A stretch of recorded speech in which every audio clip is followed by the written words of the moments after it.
Good morning my dear students.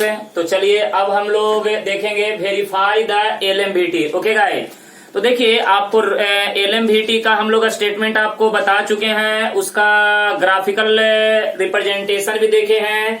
अब आपको बताने जा रहा हूँ वेरीफाई द एलएमवीटी। एलएमवीटी को आप किस तरह से क्या कीजिएगा, वेरीफाई कीजिएगा। ओके गाइस, एलएमवीटी को आप कैसे वेरीफाई कीजिएगा उसके बारे में मैं आज आपको बताने जा रहा हूँ। तो सुनिए, यहाँ पे देखिए आपके पास एक फंक्शन है लेट। देख बेटे, लेट बोर्ड पे ध्यान देना। y is equal to F of X B any real valued function. Any real valued function, देख बेटे, any real valued function defined on, देख बेटे, defined on close interval A comma B, right ना।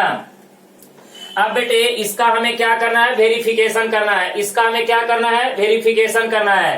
तो इसका वेरिफिकेशन करना बड़ा आसान है, कोई हार्ड नहीं है। देखिए सबसे पहले हम देखेंगे वर्किंग प्रोसीजर, सॉल्व करने का तरीका। देख बेटे, वर्किंग प्रोसीजर, वर्किंग प्रोसीजर, आराम से देखते चलो बेटे, वर्किंग प्रोसीजर। ओके गाइस, तो देखो यहाँ पे सबसे पहले हम बोलेंगे step number one. Step number one, सबसे पहले फाइंड, देख बेटे, find d y by d x है।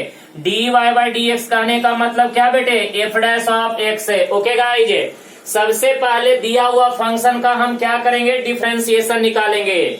उसके बाद बेटे स्टेप नंबर टू में, स्टेप नंबर टू में क्या करेंगे, सुनिए ना, स्टेप नंबर टू में पुट करेंगे x is equal to c, बराबर है। तो x is equal to c कहने का मतलब क्या, d y by d x at x is equal to c कहने का मतलब बेटे f dash of c, right. उसके बाद स्टेप नंबर थर्ड में, स्टेप नंबर थर्ड में बेटे एफ डैश ऑफ सी किसके बराबर है बेटे, f of B minus F of A divided by B minus a. C be the any arbitrary point lies between a and b. सुन लीजिए, उसके बाद क्या करेंगे बेटे, f dash of C is equal to क्या, f of B minus F of A divided by B minus a. भाई साहब उसके बाद हम क्या करेंगे, स्टेप नंबर फोर में, देखो बेटे स्टेप नंबर फोर की बात करेंगे। तो सुनिए, स्टेप नंबर फोर में सुन लीजिए, स्टेप नंबर फोर में अगर हम बात करेंगे तो हम बोलेंगे कि find the value of, find the value of c, find the value of c in step number third. सुन ले बेटे, स्टेप नंबर थर्ड से जो इक्वेशन आया है उस इक्वेशन को सॉल्व करके सी का वैल्यू निकालेंगे। उसके बाद स्टेप नंबर फाइव में, स्टेप नंबर फाइव में उसके बाद चेक करेंगे to check the value of c. उसके बाद चेक करेंगे कि सी का वैल्यू ए और बी के बीच में लाई कर रहा है कि नहीं कर रहा है। तो बेटे जो याद रखिएगा, यहाँ से जो सी का वैल्यू निकलेगा वो सी का वैल्यू हमेशा ए और बी के बीच में लाई करना चाहिए। किसके किसके बीच में, ए और बी के बीच में। सुन बेटे, तो देखो वेरीफाई द एलएमवीटी। एलएमवीटी को वेरिफिकेशन करने के लिए आपको क्या करना है, सबसे पहले दिया हुआ फंक्शन को डिफरेंशिएट करना है, यानी d y by d x निकालना है। तो बेटे आपका d y by d x निकल जाएगा। उसके बाद पुट करना है x is equal to c. क्या पुट करना है बेटे, x is equal to c. तो जैसे ही आप d y by d x at x is equal to c तो क्या हो जाएगा, f dash of c. Okay guys, उसके बाद f dash of C is equal to F of B minus F of A divided by क्या हो जाएगा, B minus A, यानी F dash of C is equal to F of B minus F of A divided by B minus A. Rolle's theorem में बेटे f dash of सी किसके बराबर था, 0 के बराबर। उसके बाद इस इक्वेशन को सॉल्व करके आपको सी का वैल्यू निकाल लेना है और बेटे फिर चेक करना है कि या सी का जो वैल्यू है ए और बी के बीच में लाई कर रहा है कि नहीं कर रहा है। ये ए और बी आपको दिया रहेगा, तो आपको ये देखना है कि सी का वैल्यू ए और बी के बीच में लाई कर रहा है कि नहीं कर रहा है। अगर सी का वैल्यू ए और बी के बीच में लाई कर रहा है तो हम बोलेंगे एलएमवीटी इज वेरीफाइड। तो यहाँ पे बोलेंगे कि LMVT is verified, LMVT is verified. Okay guys, तब जाके हम बोलेंगे कि एलएमवीटी हमारा क्या होगा, वेरीफाइड होगा, अदरवाइज नॉट। अगर सी का वैल्यू ए और बी के बीच में लाई नहीं कर रहा है तो हम ये नहीं बोलेंगे कि एलएमवीटी हमारा क्या हो रहा है, वेरीफाई हो रहा है। अब आइए तो देखिए हमने आपको ये बता दिया कि एलएमवीटी कब अप्लीकेबल होगा। अब इस लेक्चर में मैं आपको बताया वेरीफाई द एलएमवीटी। अब आपको मैं बता रहा हूं ज्योमेट्रिकल मीनिंग ऑफ एलएमवीटी। डालिए heading geometrical meaning of LMVT. डालो heading geometrical meaning of LMVT. चल बेटे डाल heading geometrical meaning of LMVT. Geometrical meaning of LMVT डालते जाओ हेडिंग अच्छे तरह से। आपको मैं पूरा क्लियर कर देता हूं तो ये टॉपिक बेसिक खत्म हो जाएगा। Geometrical meaning of LMVT. देख गाइस यहाँ पे अब हम बात करेंगे ज्योमेट्रिकल मीनिंग ऑफ देख बेटे ज्योमेट्रिकल मीनिंग ऑफ एलएमवीटी।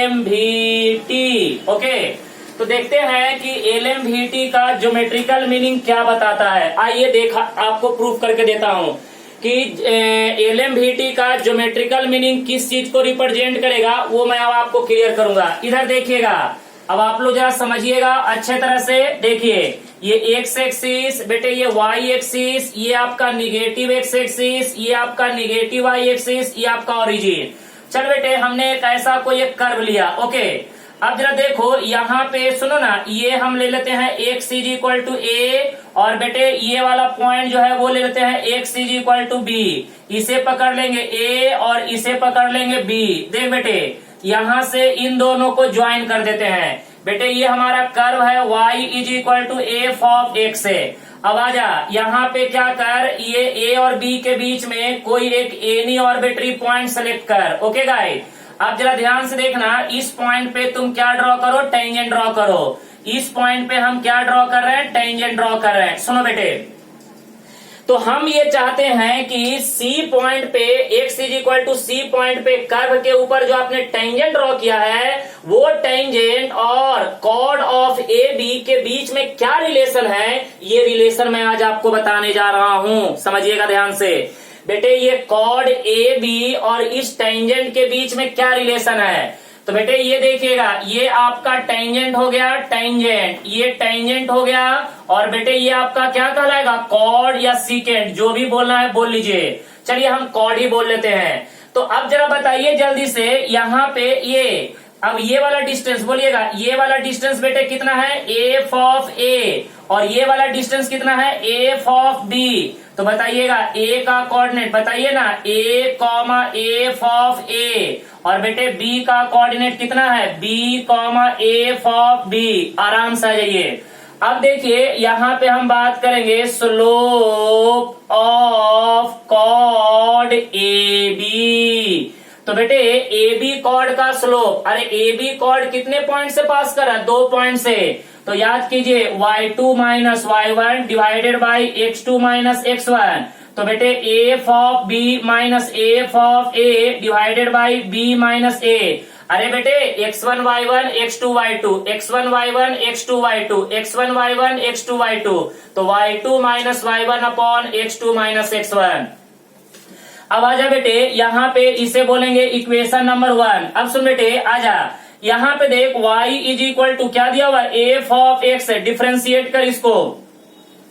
तो d y by d x is equal to f dash of x है। अब बेटे x is equal to c पे देखना d y by d x at x is equal to सी।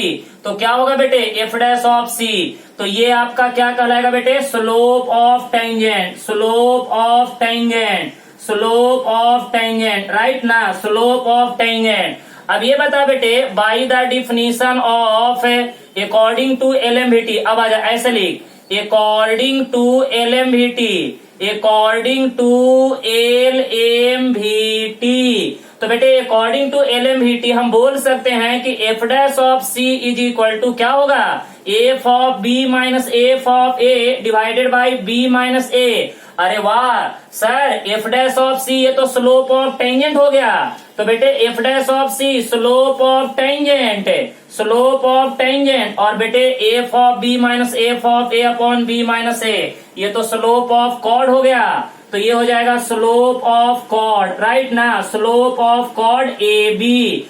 अब जरा समझिएगा कि यहाँ पे टेंजेंट का स्लोप और कॉर्ड का स्लोप दोनों सेम हो गया।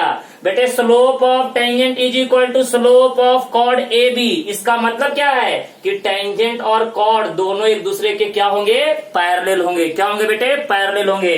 तो इसका मतलब ये हो गया कि भाई साहब कि ए और बी के बीच में सी कोई एक एनी आर्बिट्री पॉइंट है, उस पॉइंट पे अगर आप टेंजेंट ड्रॉ करते हैं तो वो टेंजेंट कॉर्ड कर्व के जो ऊपर जो कॉर्ड है उसके हमेशा क्या होगा, पैरेलल होगा। उसके हमेशा क्या होगा, पैरेलल होगा। तो यहाँ पे कंक्लूजन में अब आपको मैं लिख दे रहा हूं लास्ट पॉइंट, देखिएगा ध्यान से। यहाँ पे देखिए लास्ट में आपको बता देता हूं कि यहाँ पे slope of tangent is equal to slope of क्या होगा बेटे, कॉर्ड। तो यहाँ पे हम कंक्लूजन में लास्ट में क्या लिखेंगे कि slope of tangent is parallel to, बोल बेटे, इज पैरेलल टू, बताओ ना, पैरेलल टू क्या हो जाएगा, sorry tangent is parallel to, ऐसे लिखो, नहीं यहाँ पे लिखो टेंजेंट, देखें यहाँ पे tangent is parallel to the, बोल बेटे, parallel to the chord A B, और यही इसका क्या है, ज्योमेट्रिकल मीनिंग। तो एक बात यहाँ पे जान लीजिए कि भाई साहब कि आपका जो सी जो एक एनी आर्बिट्री पॉइंट है, उस पॉइंट पे अगर आप कर्व पे टेंजेंट ड्रॉ कीजिएगा, वो टेंजेंट कर्व में जो कॉर्ड होगा वो किसी भी कॉर्ड के क्या होगा, पैरेलल होगा। देखिए ना प्रूफ हो क्या आ रहा है, क्योंकि slope of tangent is equal to slope of chord A B. तो बेटे जब दो स्लोप आपस में बराबर हो गए, इसका मतलब है कि वो दोनों लाइन एक दूसरे के क्या होंगे, पैरेलल होंगे। तो यहाँ पे क्या पैरेलल होगा, टेंजेंट और कॉर्ड दोनों एक दूसरे के क्या होंगे, पैरेलल होंगे। ये बात समझ में आ गया, कोई दिक्कत नहीं। तो गाइस यहाँ पे ये बहुत ही इंपॉर्टेंट रिजल्ट निकल के आ गया। आप एमसीक्यू में कभी भी पूछ सकता है कि बेटे कि जो सी जो है एक एनी पॉइंट जो है, उस पॉइंट पे टेंजेंट और कर्व पे जो कॉर्ड है वो दोनों के बीच में क्या रिलेशन है। तो आप बताइएगा कि सी पॉइंट पे जब हम टेंजेंट ड्रॉ करेंगे तो वो टेंजेंट और कर्व के ऊपर जो कॉर्ड है वो दोनों एक दूसरे के क्या होंगे, पैरेलल होंगे। क्यों पैरेलल होंगे, क्योंकि बेटे उन दोनों का स्लोप बिल्कुल क्या आ रहा है, सेम आ रहा है। ओके गाइस, तो ये आपका हो गया LMVT का ज्योमेट्रिकल मीनिंग। ओके गाइस, तो आई होप मैं समझ सकता हूं कि ये टॉपिक भी आपको अच्छे तरह से समझ में आ गया होगा। क्लियर है गाइस, तब तक के लिए गुड लक। ओके।